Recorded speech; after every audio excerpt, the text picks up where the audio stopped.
Hi there. How are you? Want to wish everyone a happy new year. It's New Year's Day today, so I imagine all of my neighbors are probably still asleep, but it's after 1 o'clock, so it's a free game, man. I'm gonna do whatever I want. So I wanted to come back today and talk to you guys about the song that I did a cover for last time, the song Freedom from Rage Against the Machine. Just talk about how it's played and what you need to do in order to go about playing it. So the first thing that needs to be done is just going over the tuning of the song. This song is in the key of D minor, and the guitars are tuned to drop D. So for those who don't know, that means that you're taking your low E string and you're matching it to the same pitch as the D string. So you want to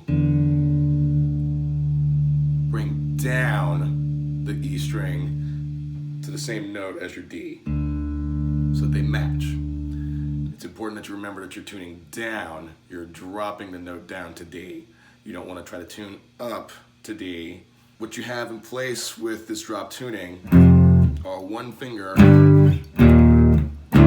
power chords, or big open D chord, which has its place. You'll see a lot of this stuff take place in a lot of Rage Against the Machine songs. There's a good number of them that are in drop D tuning. So, in addition to that, let's talk about what kind of pedals you need to use for this thing.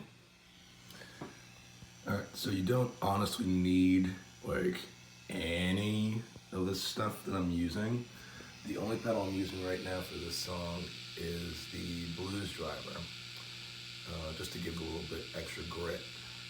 And I'm running everything through a Fender Pro Reverb from a million zillion years ago. It's actually my dad's old amp. And this Guild 212 cab. It's not what Tom Morello would be using on the song originally, but gets the job done. Alright, so let's talk about the main riff in the song to start things off. You're going to be starting from the 5th fret of A and then going down. So it would be... So that's the first phrase. You're doing...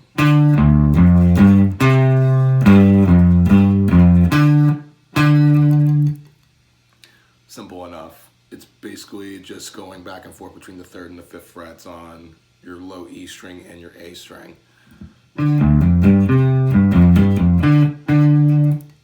Now after that, you're going to be playing...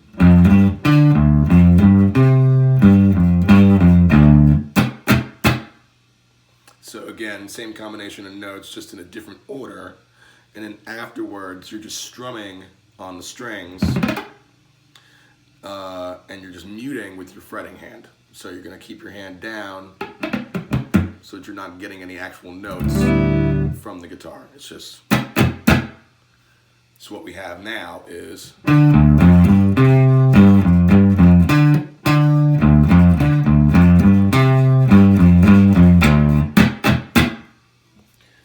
Now, the second phrase, it's following the same pattern, except instead of doing the muted strings, you're going to have a pattern that's going down from the D string, your original D string.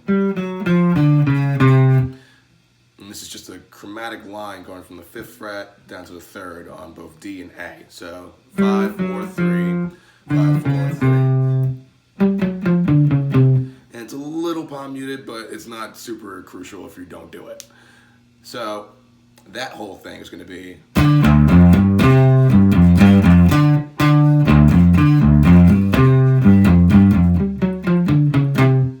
Now the third phrase, this is where things get a little weird. So you're going to start things off the same way as before.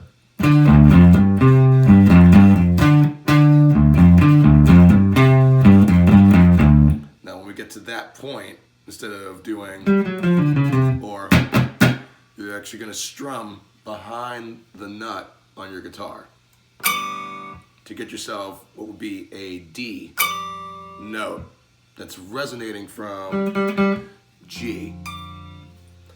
Now, this won't work on every single guitar.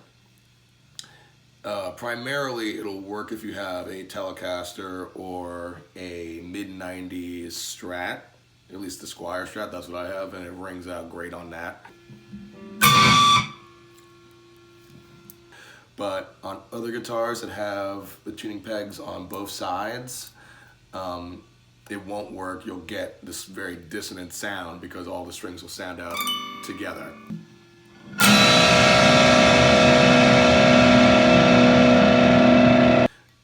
It also has to do with the length of the string behind the nut. So just make sure you have a Telecaster. That third phrase you're doing.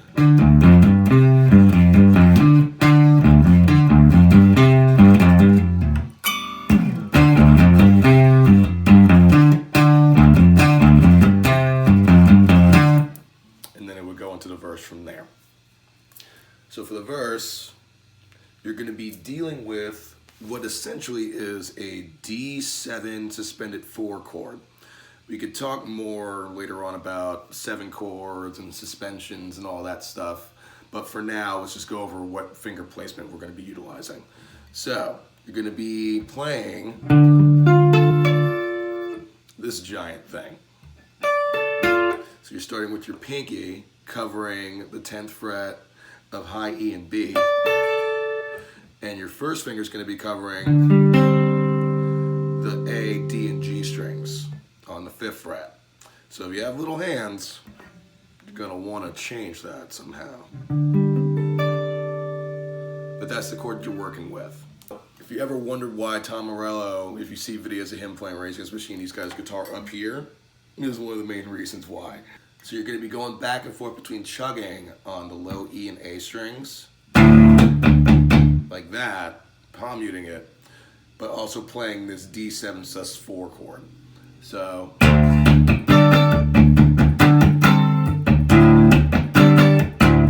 and then at the end of that phrase, it goes back and forth between C and B, but instead of playing it as a bar chord, you're going to be playing just the D and G strings right here. So altogether it's going to be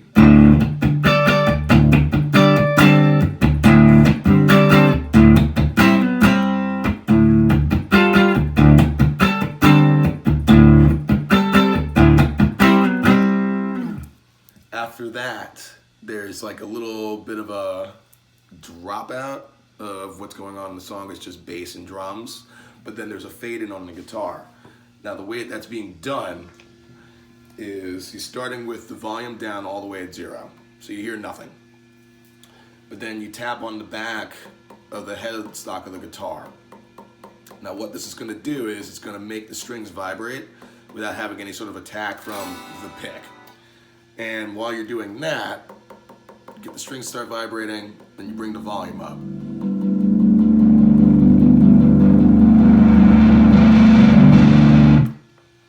And that's all that is. Now, additionally, before it goes to the sort of bridge section, if you will, kind of a build-up, whatever, there's a couple little swells that he does, stuff like that.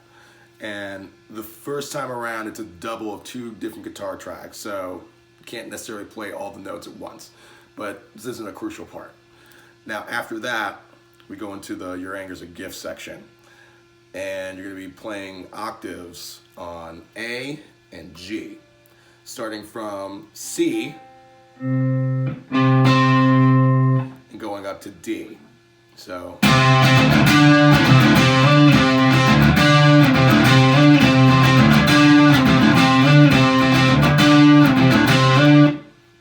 that's easy enough.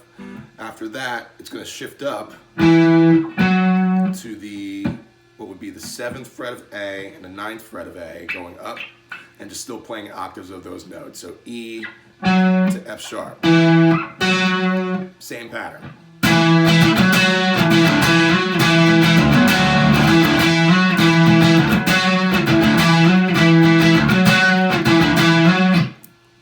And then after that, after you play those octaves, there's a single note part that's being played that's just going from C to D again.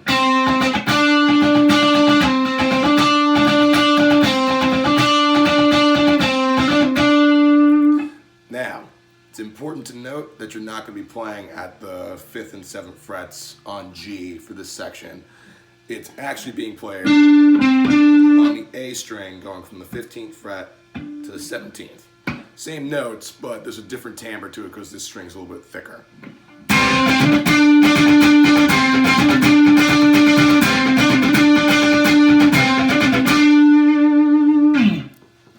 And then we were going to the guitar solo from there.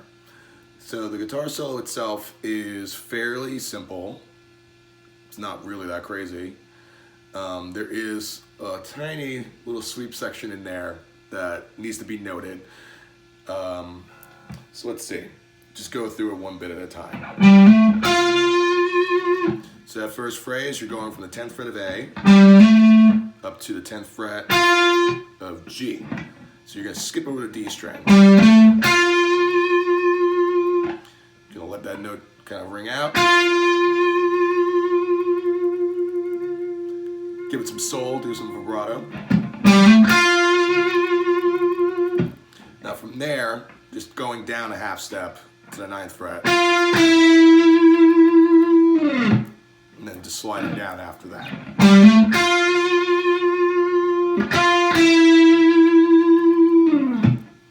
Now we're going to go back to our original phrase of going from the 10th fret to 12th on A. But now we're going to the 10th fret of D.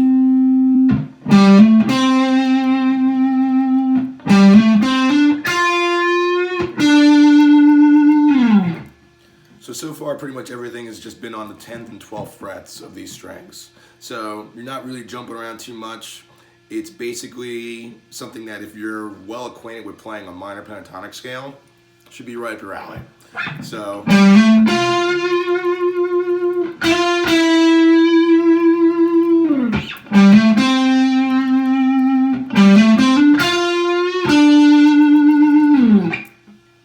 and that slide down, it comes in handy, but it's not mandatory.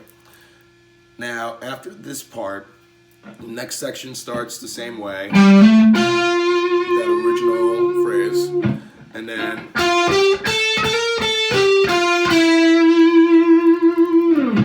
so what we have going on there, you have the same starting point, but now we're going to go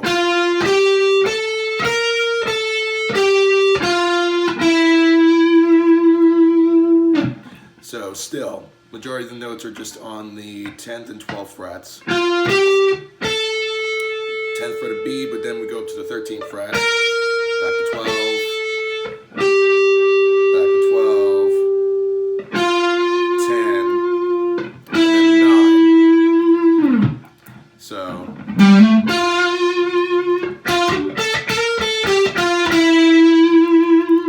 and now, here's where it gets a little weird. So, if you're not acquainted with the concept of sweep picking, basically what it means is that you're kind of raking your guitar pick over the strings while playing a series of notes with your fretting hand. So, stuff of that nature. You hear a lot of this stuff in like metal, Yngwie Malmsteen stuff. Now in this case, what we're dealing with is an arpeggio that's based around C major.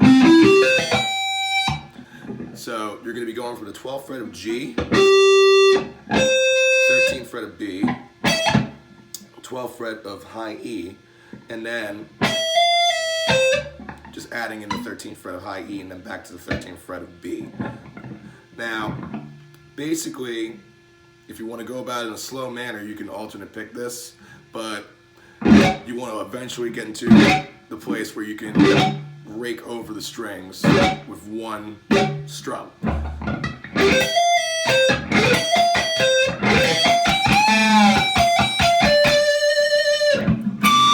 It's only those three strings within the C major arpeggio, and you're going to be doing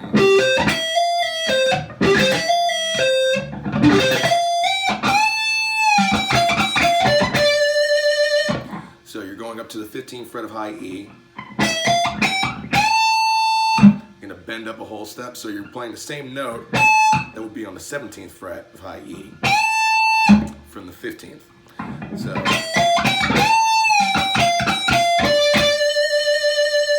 now the last phrase is still just circulating around 15 and 13 frets. And then, as you're holding out this note, do another strum behind the note. Let's hear it all in the context of where it would be in the song.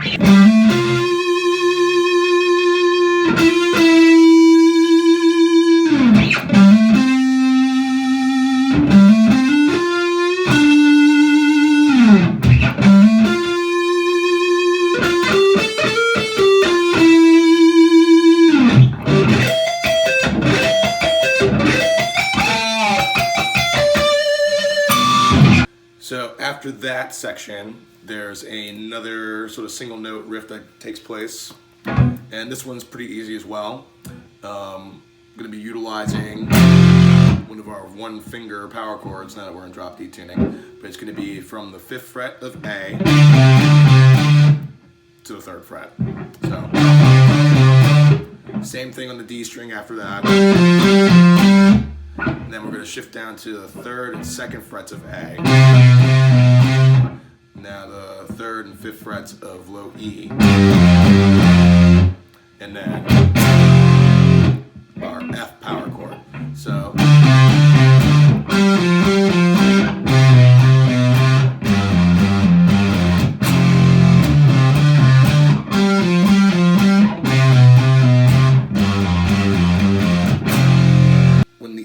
chord comes in, it's on the upbeat. It's a little weird in terms of how it's being played and applied to the rest of the phrase, but just keep that in mind. So it's going to be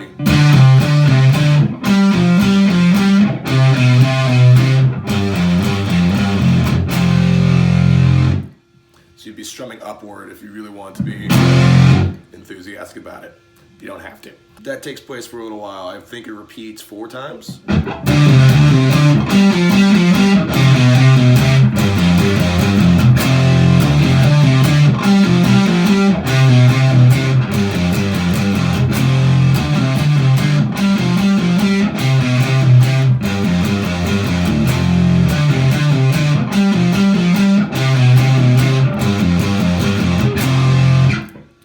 Now we're going to go back to the verse from here. So back to our D7 suspended 4 chord. Now it goes back into that main riff of that amazing chord. And Tom Morello does a trick going back into the actual verse where he takes his picking hand and takes the bottom of his palm and slides it across the strings. So you get just a quick swipe like that. So it's going to be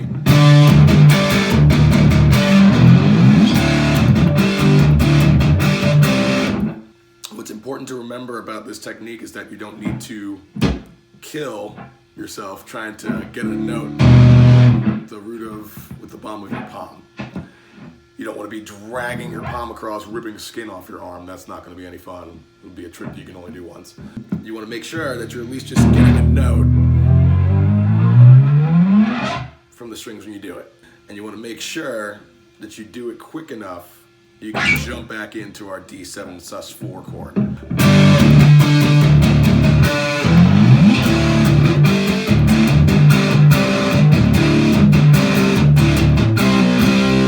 So it goes through the verse again, whole deal, the volume swell afterwards. And then we're going to go back to the second version of the Your Anger's a Gift section. So back to the octaves going from C to D.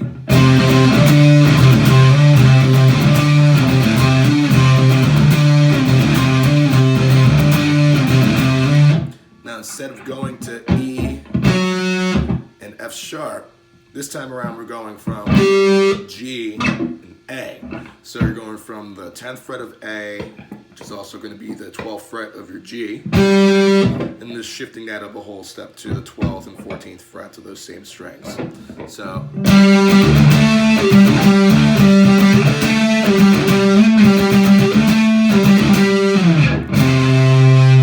it slides back down to C, and the section kind of starts back over, going from C to D again, and then we're back to our single note pattern that's up here on the 15th and 17th frets of A.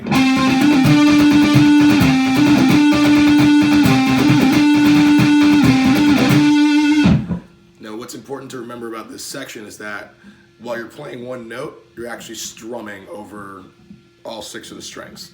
So you're going to be muting the other strings with your fretting hand. And this is a technique that you see a lot in songs from like the Red Hot Chili Peppers, a lot of funk stuff where they're playing single notes,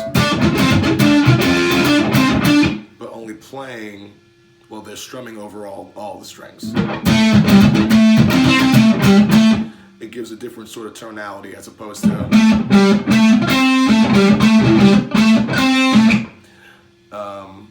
but that's for another time to get more in depth on. We got that whole section figured out.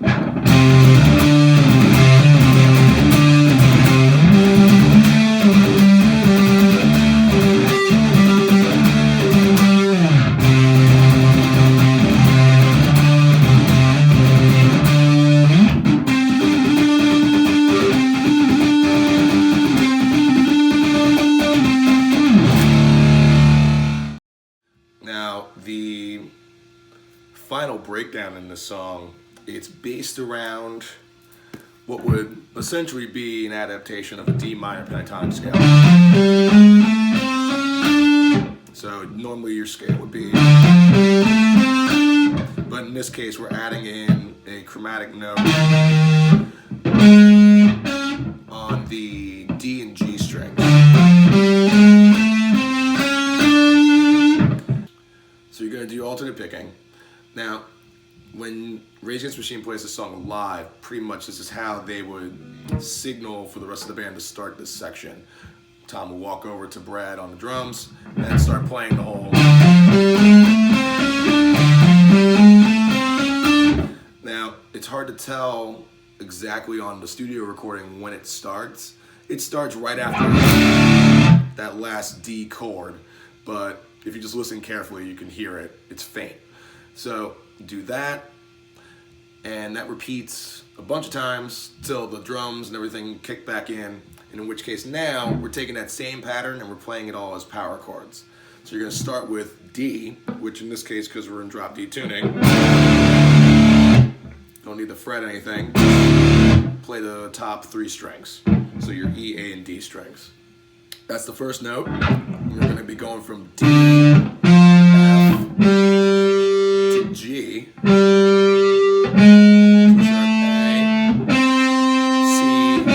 sharp, D. But in this case, we're playing it as power chords, so we're going to be doing.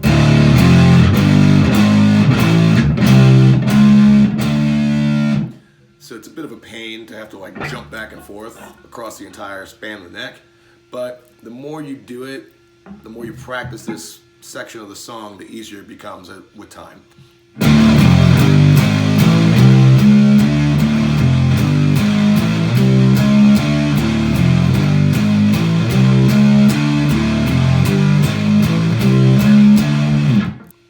Around the 4th repeat of this phrase, there's use of what sounds to be like a phaser or a flanger on the guitar. So it's not necessary, but if you have one, you can kick it on just to add some extra swell to it.